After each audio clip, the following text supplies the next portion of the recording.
Myself Dr. Mahmood, and today I will talk about the neonatal seizure. So what is neonatal seizure?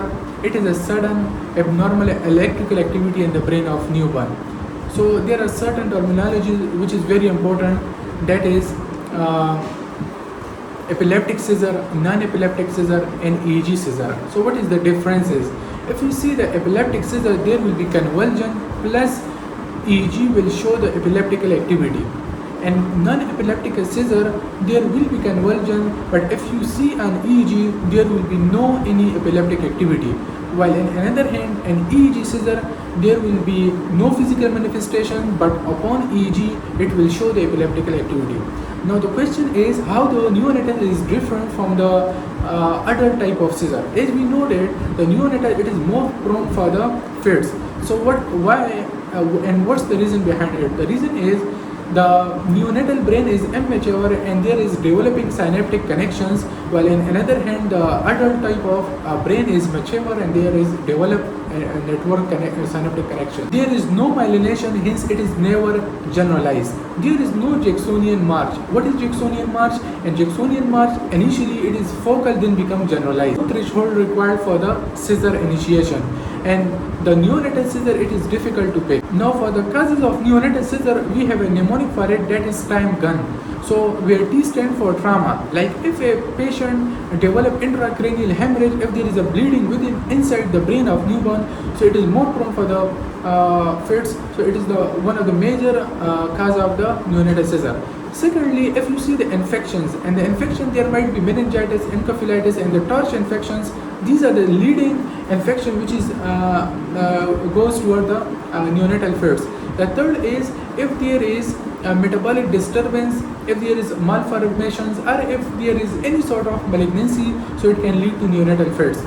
And the other is if there is any genetic problems, so it can initiate the neonatal fits. While U stand for urticaria, and if there is any allergic reactions. And N stand for the neurometabolic diseases like thrombovascular diseases and stroke and other nutritional problems. Now the question is, what is the most common cause of neonatal seizure? The most common cause of neonatal seizure is hypoxic-ischemic encephalopathy, because of decreased blood supply and oxygen supply to the brain of the newborn, which lead to the birth asphyxia. So the most common cause of neonatal seizure is HIE, which is very important. The question is, what is the second most common cause of neonatal seizure? So the answer is, that is stroke. Now what are the types of neonatal seizure? There are different types of neonatal seizure, like subtle seizure, clonic seizure, tonic seizure, myoclonic seizures, and autonomic seizure. Now coming toward each type of neonatal seizure in detail. Coming toward the first type of seizure, that is subtle seizure. It is the most common type of seizure and it is difficult to recognize. The reason is, in subtle type of seizure, there will be staring look of the patient, like there will be staring gaze, like patient will see like this. So in such pattern, it is mainly seen in subtle type of seizure. The neonatal there will be staring gaze, there will be lip smacking, and there will be bicycling, pedalic movement, and cyclic movements. Also there might be apnea, there might be change in the heart rate. So these are all certain features which lead to the subtle seizure. So if you see an EEG, there will be no findings on EEG. Coming toward the second type of seizure, that is clonic seizure. There is repeatedly jerky movements and one limbs or multiple limbs. And if you see an EEG pattern, there will be focal discharge on EEG. There is fast and slow component, and if you see an EEG, there will be focal discharge. In clonic seizure, it might be focal or generalized. Coming toward the third type of neonatal seizure, and that is actually a very important type of seizure, that is tonic seizure.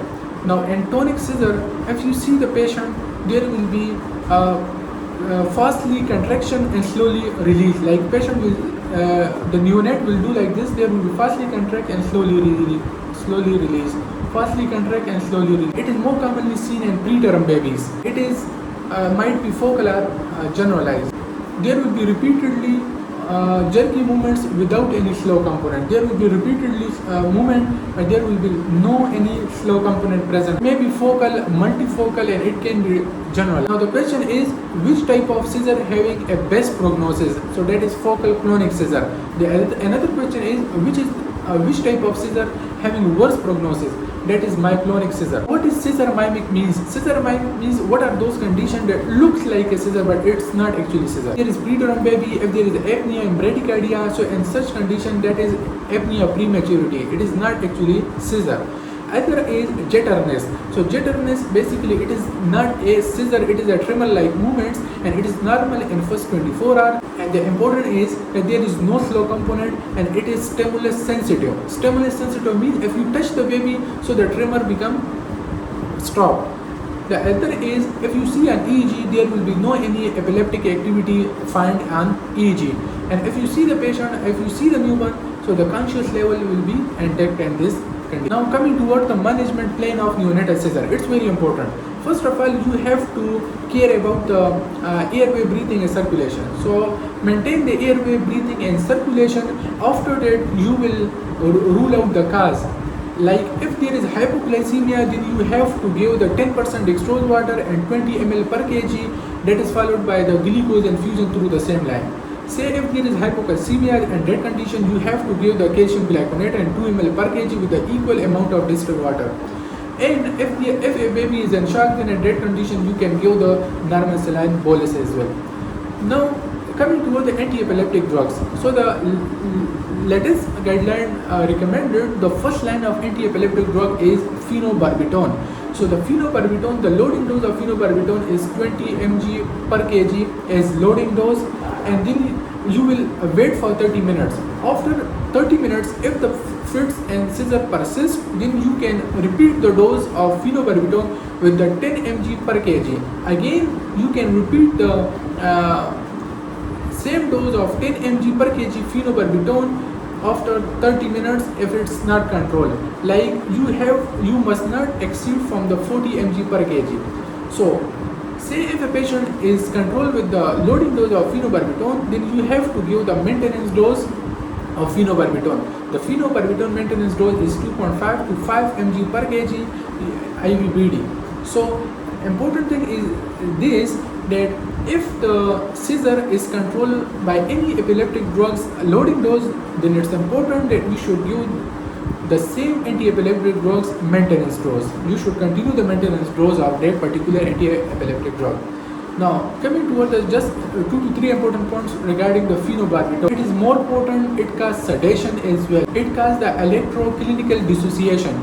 It means that it decreases the clinical seizure but not on EEG. The second option is phenobarbital or first phenobarbital. If the seizure is not controlled with the phenobarbital, so the second option is phenobarbital. You can give the phenobarbital with the loading dose of with the 20 mg per kg as a loading dose, and then you have to wait for 30 minutes, and then you can repeat the dose of 10 mg per kg of phenobarbital. And again you can repeat the 10 mg per kg after if it's not controlled. The maintenance dose of phenobarbital, that is 2.5 to 5 mg per kg, and it's usually given in BD. So another option is levetiracetam. If still the seizure is not controlled, then we can continue the levetiracetam. So what is the loading dose of levetiracetam? That is 20 to 40 mg per kg as a loading dose, and the maintenance dose is 10 mg per kg as a BD. Now, what are the advantages of this drug? It is clinically very safe drug. Secondly, there is no drug interaction of this drug. You should not give it in renal dysfunction. So there are certain anti-epileptic drugs that you have to avoid in certain conditions. Like if there is a renal dysfunction, so you should not give the levetiracetam to that patient. And if there is any lung dysfunction, then you must not give the phenobarbital. Phenytoin is a cardiotoxic. Now there are certain other anti-epileptic drugs is available, like you can give the midazolam still if the seizure is not controlled. There are other two drugs as well, that is lidocaine and topiramate. You can give the loading dose is 2 mg per kg for the 10 minutes, and if you start the maintenance, you can give the 4 mg per kg for the next 12 hours, and then you can shift the 2 mg per kg for the next 12 hours, and then you can stop the dose. There are certain side effects of anti-epileptic drugs. I will mention the table in a detailed fashion. You can check it as well. So that's all about the neonatal seizure. I hope you like the video. Make sure to subscribe our channel. Thank you so much.